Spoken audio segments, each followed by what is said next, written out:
గత వారం రోజుల నుంచి ఏ సోషల్ మీడియా ప్లాట్ఫామ్ లో చూసినా ఆమె ట్రెండింగ్.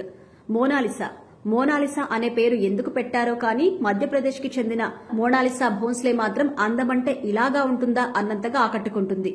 మహాకుంభమేళాలో రుద్రాక్ష ముత్యాల హారాలు అమ్ముకుంటూ సోషల్ మీడియాకి రీల్స్ కి చిక్కిన ఈ మోనాలిసా భోన్స్లే ఒక్కసారిగా టాక్ ఆఫ్ ది కంట్రీగా కూడా మారిపోయింది. నేషనల్ మీడియా క్యూ కట్టి మరీ మోనాలిసాతో ఇంటర్వ్యూలు చేస్తుంది. కుంభమేళా పుణ్యమాని ట్రెండింగ్ లోకి వచ్చిన ఈ యువతి ఇప్పుడు ఒక సినిమా ఛాన్స్ కొట్టేసిందట. అది కూడా మన తెలుగు హీరోతో మూవీ అట. రామ్ చరణ్ తో కలిసి నటించబోతుందట మోనాలిసా.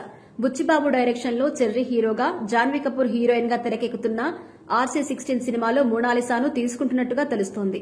జాన్వీ కపూర్ ను ఇప్పటికే హీరోయిన్ గా ఫిక్స్ చేశారు. దీంతో మోనాలిసాకు ఎలాంటి క్యారెక్టర్ ఇస్తారు అన్న ఆసక్తి కూడా రేపుతోంది. దేశవ్యాప్తంగా మోనాలిసా అందానికి యూత్ ఫుల్ ఫిదా అవుతుండటంతో RC16 లో ఆ యువతకి మంచి రోల్ పడితే మాత్రం చరణ్ పాన్ ఇండియా సినిమాకి బాగా కలిసి వస్తుంది అంటున్నారు ఫ్యాన్స్.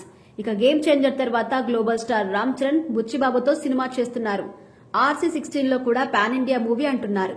ఇప్పటికీ ఈ సినిమాపై భారీ హైప్ క్రియేట్ అయింది.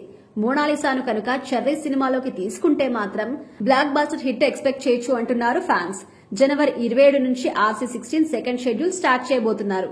జూలైలోపు షూటింగ్ కంప్లీట్ చేసి ఎట్టి పరిస్థితుల్లో దసరాకి రిలీజ్ చేయాలని ప్లాన్ చేస్తున్నారు నిర్మాతలు.